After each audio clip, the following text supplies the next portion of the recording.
22 जानेवारी 2024 साली अयोध्येत राम मंदिराचं लोकार्पण झालं आणि भाजपची मतपेटी ही बऱ्यापैकी सेफ झाली.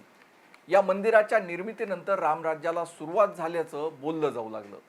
पण राम मंदिर बनून 2.5 वर्षही झाली नाही तर तेथील दानपेटी मात्र पूर्णपणे अनसेफ झाली आहे.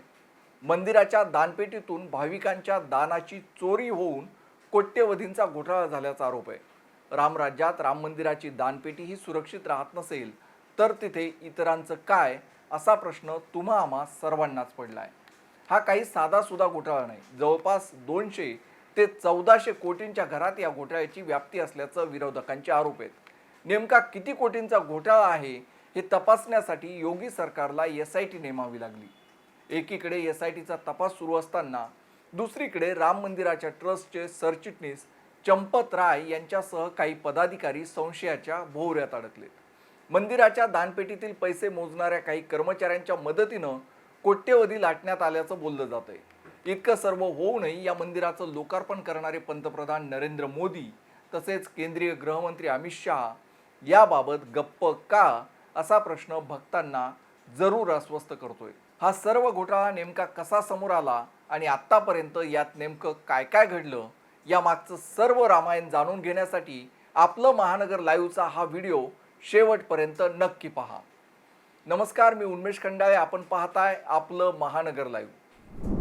मंडळी, अयोध्येतील राम मंदिर हे तमाम हिंदू धर्मियांचं श्रद्धास्थान मानलं जातं. या मंदिराच्या निर्मितीसाठी किती वर्ष, कशा प्रकारे हिंदू धर्मियांना संघर्ष करावा लागला हे सर्वांनाच ठाऊक आहे. इतकं महत्त्वाचं मंदिर असूनही ते आजच्या घडीला नको त्या कारणानं चर्चेत आलंय. राम मंदिराच्या दानपेटीत कोट्यवधी रुपयांच्या घोटाळ्याचे आरोप होणं ही तमाम हिंदू धर्मियांसाठी मोठ्या शरमेची बाब आहे. 22 जानेवारी 2024 साली पंतप्रधान नरेंद्र मोदी यांच्या हस्ते राम मंदिराचं लोकार्पण झालं होतं. परंतु आता त्याच मंदिरात 2.5 वर्षानंतर दानपेटी घोटाळ्याचं दुर्दैवी आरोप होत आहेत. हे सर्व प्रकार करण्यासाठीच राम मंदिराचा अट्टाहास होता का, असा प्रश्न संताप भाविकांमधून व्यक्त होऊ लागलाय.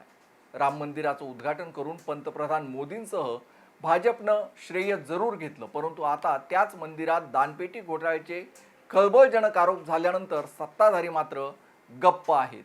त्यांचं हे मौन या घोटाळ्यामागील संशय अधिक वाढवणार आहे.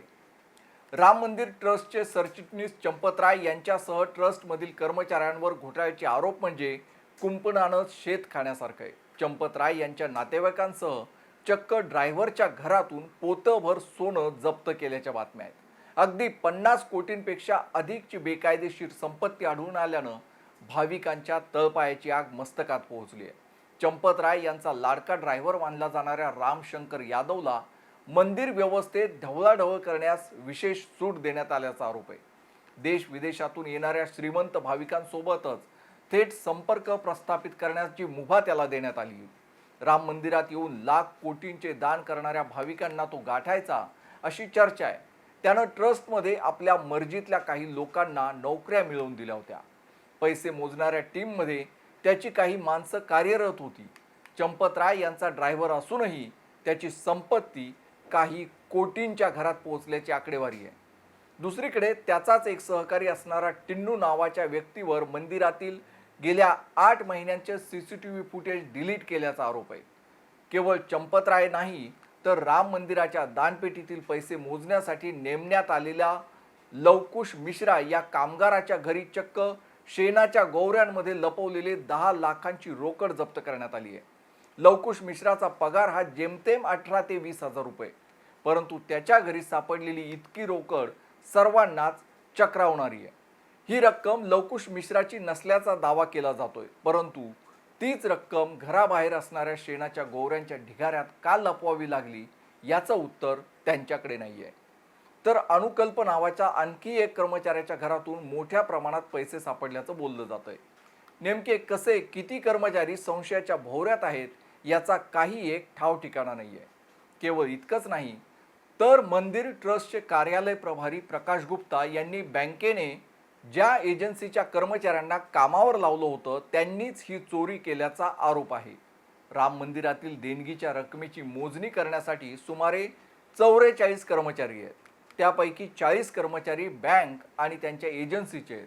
तर 4 ते 5 जण मंदिर ट्रस्टच्या वतीनं लक्ष ठेवण्यासाठी तैनात आहेत। एकूण 2 शिफ्टमध्ये 8 CCTV कॅमेरे आणि 2 सुरक्षा रक्षकांच्या देखरेखीखाली मशीनद्वारे पैशांची मोजणी केली जाते। तरी येथे कोट्यवधींचा घोटाळा झालाय। मंदिर ट्रस्टची जबाबदार अधिकारीही संशयाच्या भोवऱ्यात सापडलेत।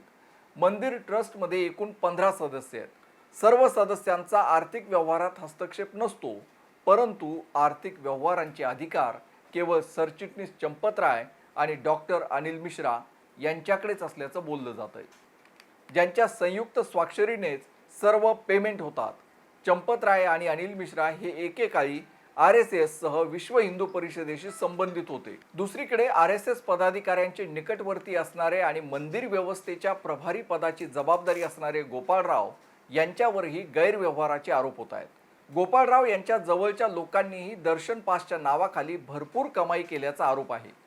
SIT चौकशीतून घोटाळ्याचे आणखी काय रामायण ऐकायला मिळेल हे प्रभू श्रीरामालाच ठाऊक। परंतु अयोध्येतील श्रीराम मंदिरातील दानपेटीच्या घोटाळ्यावर सत्ताधारी भाजपसह RSS आणि विहपच्या पदाधिकाऱ्यांनी बाळगलेलं मौन हे आणखी संशय निर्माण करणार आहे। हे काही वेगळेपणानं सांगण्याची गरज नाही। ही सर्व माहिती आपल्यासाठी लिहिली होती ती आपलं महानगरचे वरिष्ठ प्रतिनिधी राम नाईक यांनी। ही माहिती जर आपल्याला आवडली असेल तर कमेंट करून आपलं मत नक्की कळवा। हा व्हिडिओ आपल्याला आवडला असेल तर लाईक, शेअर आणि हाईप करायलाही विसरू नका। सोबतच राज्यातील आणि देशातील विविध घडामोडी आणि नवीन माहिती जाणून घेण्यासाठी आपलं महानगर लाईव्हला सबस्क्राईब करायलाही विसरू नका। धन्यवाद।